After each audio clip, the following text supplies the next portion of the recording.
Welcome back to the Rebel's Edge and our hosts, SPWR Global Markets. That's what's behind me here at the Chicago Board Option Exchange Global Markets headquarters. Folks, we're going to be telling you about, yes, another unusual activity that resulted in a big moonshot, boom, to the upside. We'll have that and a lot more on the Rebel's Edge. Yeah, there's only so many folks that shoot live from a real trading floor, not just a simulated trading floor. Like, how many times do you hear anybody really make a trade? I love the guys at the New York Stock Exchange, but they don't make a trade. No. I mean, if they do, they're typing it into a machine, and the trade is happening in Carteret, New Jersey, in the data center. But these guys, the men and women behind me here, folks, that's SPWR Global Markets, just like you see right up there. S&P 500 and the VIX and several other of the major contracts still trade in open outcry, Pete. It's the last bastion of open outcry. I'll tell you what, John, is there anything better than the real thing, though? And you being a real trader, I'd like to say I'm a real trader as well. But a lot of folks talk the talk, but did they walk the walk? I don't know. Let's ask them. Yeah, we could literally take the camera out into the pits. Maybe next time we'll do that, Pete. But I'm right at the edge of the pits, folks. And as you might imagine, a lot of folks just have terminals in front of them like crazy, just like if you were trading in an upstairs trading room, except these men and women are open outcry, buy, sold, like that. I mean, it's still pretty cool to see. And Chicago's lucky to still have it. All right, Pete. We get together 4 days a week, folks. This is our last day of the week. It's Thursday. Friday, we travel. So Pete and I basically break down for you the macro minute. We don't waste your whole hour on it like some people do. We do fantastic futures, and I know the guys at the CME appreciate that, as well as SPWR Global Markets, Pete, because both of them have futures exchanges.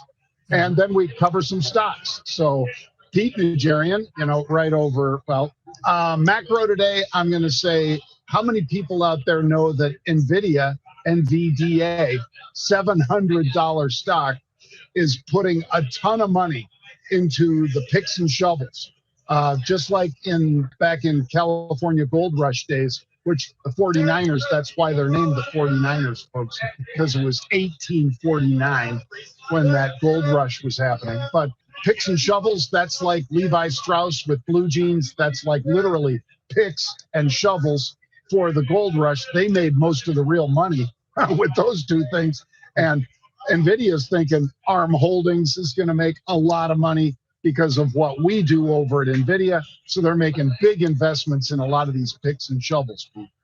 Yeah, I think that's a great one, John. I'm going to give you something that's definitely macro, and it might not be all that interesting for people, but I'll bring it up anyway. Japan. It's no longer the third largest economy, John. They just got passed up by Germany. So at one point in time, not that terribly long ago, they were the second largest economy. Then they moved to the third largest economy, and now they've slid all the way down to the fourth. And they are in a recession. So interesting. I'd at least keep an eye on things overseas, all the different spots overseas. But specifically when you get to China and Japan and that type of thing, I think it's definitely worth at least knowing what's going on over there as well. So that's my macro. Well, that's very good macro. What about fantastic futures? Fantastic futures, Pete. I'm going to say Bitcoin today, because yesterday it broke through 50 and then 51,000. And we told you in the Asian session, it traded through 52. It's through 52 again in the regular session today, Pete.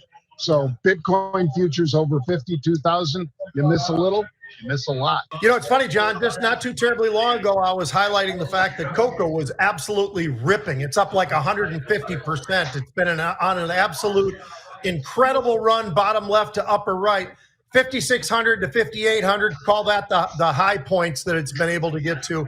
And why is that? Well, because of the fact that it both with sweets, but also with medicine. So those are some demands that are very, very large. We're just coming off Valentine's Day and everything else. And oh, by the way, I noticed that CNBC just figured out that that thing's been on a run as well. So pretty interesting to see what's going on. Yeah, well, and why not mention it around Valentine's Day, Pete? Because you know what the main ingredient, or at least the most important ingredient, main ingredient might still be sugar for a lot of chocolate that people get, but you just can't have chocolate if you don't have cocoa, Pete. All right. What about AppLovin, APP? This is a stock Pete and I have talked about before, and I'm having to yell louder because the pit's getting louder, folks. But the AppLovin saw unusual activity just a little bit ago. So what's unusual activity? Pete and I follow when unusual activity occurs, and then we post it up on our blog. So in this case, Pete, they were buying upside calls in AppLovin. There you see it right there on the screen. And AppLovin last night closed at 46.87. Well, today trades through $57 a share, Pete. So the right to buy it at 50 is becoming richer and richer by the minute. So that's what I had to say about this one. The stock was up like 28% in pre-market trading in the past 12 months, Pete, up 200%. It's been an absolute unbelievable run, John. When you take a look at the revenue up only 35% year over year, I mean, that's a pretty damn good number, right? I mean, that's crushing. Their earnings, 49 cents. A year ago, there were zero. So it gives you a little bit of an idea. This company is moving in the right direction. They're absolutely crushing it, pushing right up against the 52-week highs today, which is right up there close to 59. Everything seemed to have gone well, John. They also have some shorts, and those shorts are not feeling it today, man, although maybe they are feeling it. They're not feeling it in a good way, though.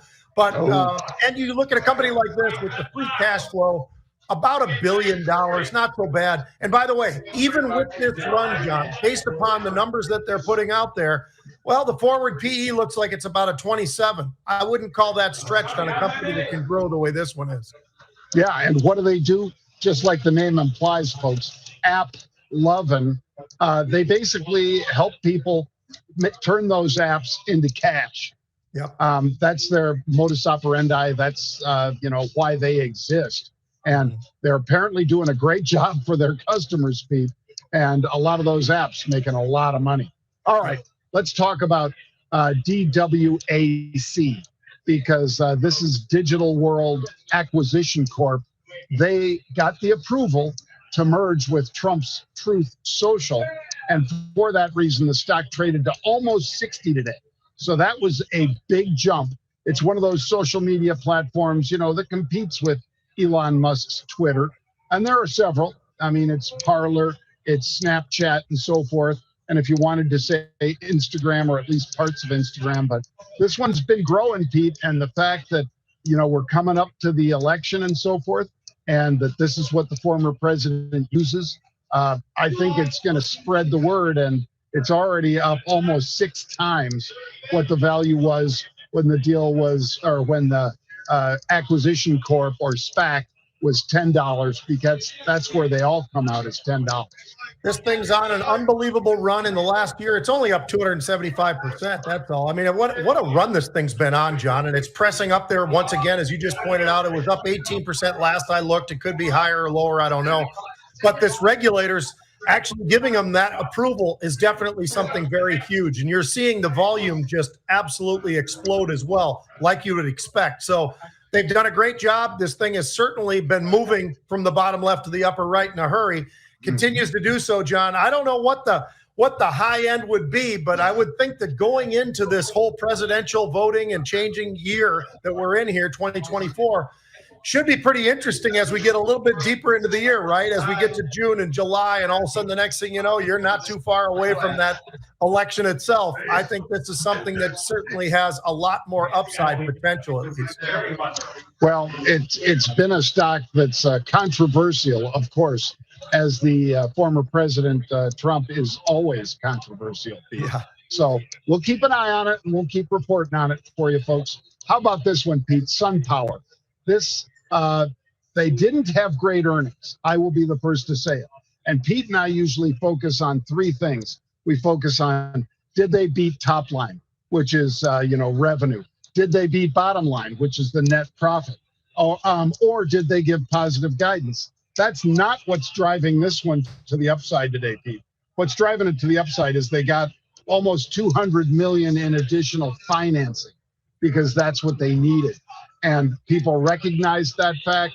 A bunch of analysts came out and started talking about it. And you know what? We had unusual activity in it, meaning that people were buying the 4-strike calls with the stock at $3.30 a little bit ago. So there it is. Stock traded all the way up to 5 something today, Pete. I see 507 on the screen. I think it went higher. But bang, that's a big winner because, you paid a little for those calls and they became worth a lot. That's why Pete and I talk about it. And that's why you should check out itsnotanoption.com and claim your free book at itsnotanoption.com. Yeah, people need to know about the options world, John. As a matter of fact, right now, February, we're averaging over 50 million contracts per day. And for the year, we were averaging about 48 million contracts per day, which is a jump again this year, which we've had a jump almost every single year. But it's absolutely incredible, John. And I'm not so sure that that's going to stop. People are learning, they're educating, and they're understanding the options world. The last thing I'd say about SunPower, because you covered it very well, solar has been ripping. They needed this infusion, this raise of money, though. That was something that was definitely needed.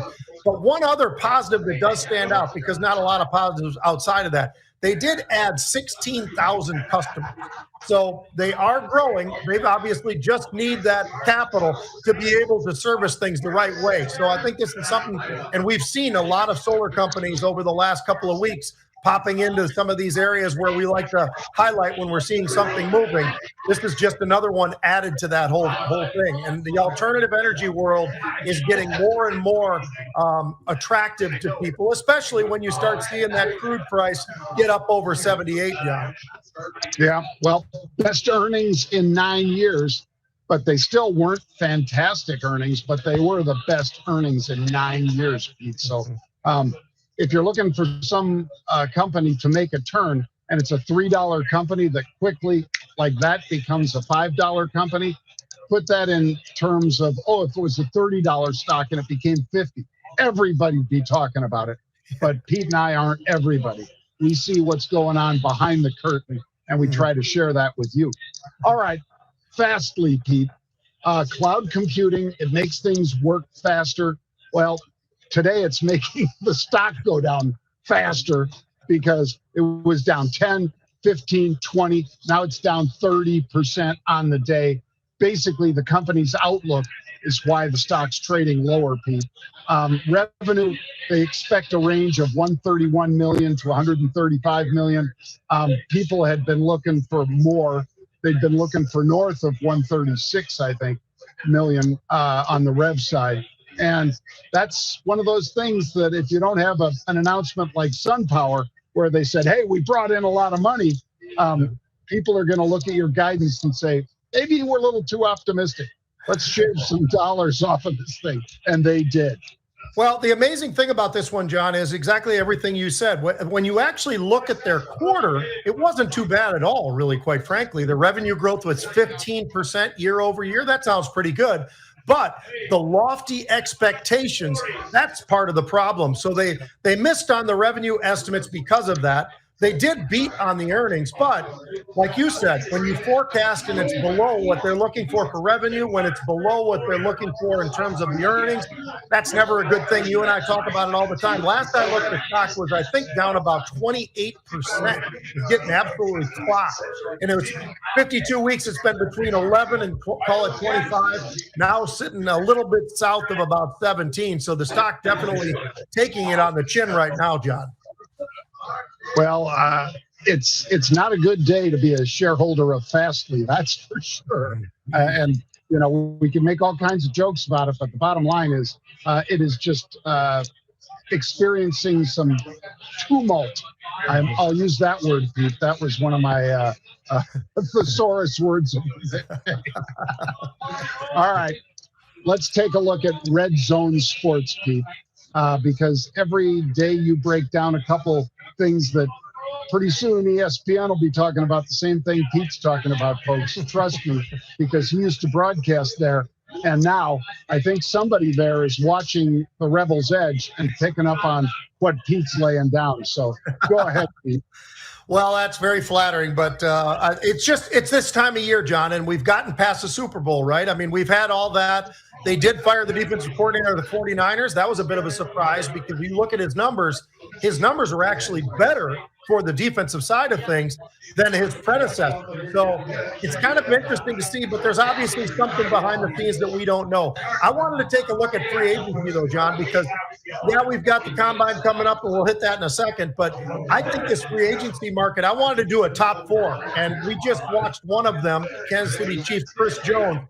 He's 29 years old, defensive tackle, John, and right now he's probably the most wanted player, I think, in free agency. And he's going to get some real money, John, because he's projected to get a 3-year, $84 million contract. So $28 million a year would be where he'd be at. And he's 29 years old. And what I like about this is Chris Jones doesn't play like he's 29 years old. The guy plays like he's 24 years old, maybe 25 years old. So I think he's got 3 more years worth in the tank for him. And I think that's why people are so excited. When you watched him play, he was pretty amazing. And I'll throw this one out at you, John. Where would be the best landing spot? And I think I figured it out just kind of looking around and trying to figure out who's got the money, who doesn't, who's got a lot of rookies because they're going to have more money. Well, how about Houston? They've got their quarterback. They've got their linebacker. Why not put a defensive end down there that's going to be getting after the quarterback on top of your outside linebacker, who was the rookie of the year? That could be a really, really interesting landing spot. Then there's Kirk Cousins. You got Josh Allen. You got Antoine Winfield. I will say this, Josh Allen, not the quarterback, by the way. He's the edge rusher from Jacksonville. He is an absolute beast. He's going to get the franchise tag. Antoine Winfield, in my opinion, gets the franchise tag. It's not so bad, though, John. When your franchise tag is $16.5 million to $22.5 million, not so bad. I think that's right there with what's a fair number for these players in free agency. Well, that Chris Jones, Pete, yep, the guy that Pete was just talking about, folks, he is a beast, of course. He was a 5-star recruit out of high school. The kid is a monster. And if you remember, after San Francisco scored one of their touchdowns, he came to the sidelines and ripped his defense a new butt before Spagnuolo came over and said, all right, guys, calm down. Let's do this. Because he said, we're not doing it. And they weren't. They were making mistakes. And Chris Jones was also the guy that on our video yesterday that we showed you, Chris Jones was the guy that went unblocked when 68 from San Francisco, the offensive right tackle, just slid to the outside and gave him an unimpeded path to Purdy. I mean, dumbest play of the game, Pete, because some people might say, well, the punt hitting that kid's ankle, that kid wasn't trying to be in the way. The kid was trying to block somebody so that his guy could return it. And every once in a while, that oblong ball makes a little bit of a different bounce, and it hit him. And the other kid should have just fallen on it, obviously, not tried to pick it up. But, in that instant, do you make the right decision? But to your point, Pete, Chris Jones, beast. I would say, your buddy Harbaugh, depending what he does with Mack, yep, Khalil Mack, I think you might see, if they got rid of Khalil Mack, I think you might see them go after Chris Jones pretty hard. Yeah. The last one, I'll just throw it out to you. Kirk Cousins. Does he come back to the Vikings? Maybe. Can they afford him? Probably not. Does he go to Pittsburgh, whose basically only thing that they're really lacking is a quarterback, John? Or does he go to Atlanta, where they've got pockets full of money and no quarterbacks that you can find? I'm starting to think more and more that he ends up in Atlanta, which would be a really big deal, I think, if Kirk Cousins was a quarterback in Atlanta, because they have a lot of pieces. They didn't show it, but they do have a lot of pieces. They got a hell of a running back as well. Yeah, and Pete, it's a dome. Yeah. So obviously half of his games are in a dome, and he's shown he's very comfortable playing in a dome. Not that he loses when he goes outside the dome. So he could be a Pittsburgh guy too, Pete. But and he went to Boston College. So either way, both those schools or both those teams are East Coast, or at least I view Atlanta as East Coast, Pete. All right, what else you got? All right, I'm going to throw these out at you, John, because I think there are some names out there that a lot of people don't know. You and I watched enough college ball to know some of these guys, but even myself, there's one guy who's a sleeper going into the combine, and I think once the combine's over, everybody's going to say, wait a minute, we love Joe Alt, but after Joe Alt, it ain't the guy from Penn State. It's the kid from Yale, John. Kieran Amigliage. He is a beast. He's a great player. He actually did come off of an injury as well. But everything that I keep reading about and talking to different players and coaches and everything else, GMs, they're all saying, you know what, we can't wait to see what this kid does at the combine, because he's got the size, he's got the strength, he's got all that. But when you're in the Ivy League, it's a little bit more difficult to kind of assess because of different players that you're playing against there. So he'd be a fun one. Believe it or not, Penn State's got an edge rusher again. This kid, Isaac, he's a freak show. Michigan's got another offensive lineman, Zach Zinter. No one's heard of him. And one of the great names, John, I think I love this kid, and I think this kid has a shot because Georgia's got so much talent all the time. When they're looking around for a free agent, or not free agent, but somebody who could be a freak show at the combine, how about Nazir Stackhouse? That's a good name for a defensive end. This kid's going to be a freak show, and I can't wait to see what some of the numbers look like for him. And we all know that Georgia's got talent out the wazoo, but I don't know. I just think it's always fun as you get closer to the combine to try to figure out, all right, who are some of the guys that no one's heard of that suddenly jump into the first round? And I think those four, I think all four of them might get into the first round, at least two of them probably. Yeah, and to your point, Pete, Joe Alt is a man-child. So that guy's, a definite first rounder, maybe a top 5 pick. Yeah. But I'll give you some guys that I think are surprises, Pete. Not so much surprises if you really paid attention to how Duke has done. But I've got a couple guys from Duke, Pete, that have been invited to the combine. And you don't often hear about anybody but maybe the quarterback. Offensive tackle, Graham Barton. The guy's a beast, plays at Duke. I mean, again, Duke, that would have been a joke a few years ago. How about defensive linemen? There's a guy named Dwayne Carter, also at Duke. I mean, those are two big physical guys that people are going to be kind of surprised to see that Duke, even though you might have seen that, their win-loss record is better than you expected, you're probably somewhat surprised to see those guys could be high-round picks. Yeah. I'll say this is not a surprise. Eric All from Iowa, another tight end, they just reload. Iowa just reloads when it comes to tight ends, Pete. Obviously this tight end from Washington, because he caught a bunch this year, Delvin Culp. I think that was, we all know that the top one is really your guy from Georgia, Pete, Brock Bowers from Napa. But he is going to be a beast. As far as running backs, again, take a look at what Blake Corum at Michigan. That kid looks like he could be special in the pros to me. So be interesting to see what his 40 times are. Be interesting to see what his strength is. But the strength of him is his production on the field, not if he runs a 4.3, not if he benches 30 times with 225, but his body of work is better than any of that. Yeah, I think these guys, these GMs need to focus more on the video, John, and what they're actually seeing than just these numbers. The numbers can be impressive and kind of put you somewhere else too, but always interesting. And I think Corum, he sure looks a lot like, I hate to say it, he's not Barry Sanders, but he's got a lot of that same kind of quality, his size, his strength, his speed, and that type of thing. He doesn't have quite the same stopping and going sort of agility that Barry Sanders had, but he's a special player for sure. And those tight ends you mentioned, they might all end up going to the LA Chargers. I wonder why with Harbaugh there. Well, and Pete Hartman, who went and transferred to Notre Dame, Sam Hartman, he's a heartthrob already. So he's kind of like your Garoppolo, but he's like Garoppolo with better skills, I think, Pete. This kid can sling the ball. Yeah. But he's good when people see him working out, if he shows up at the combine. These are just the invitees, folks.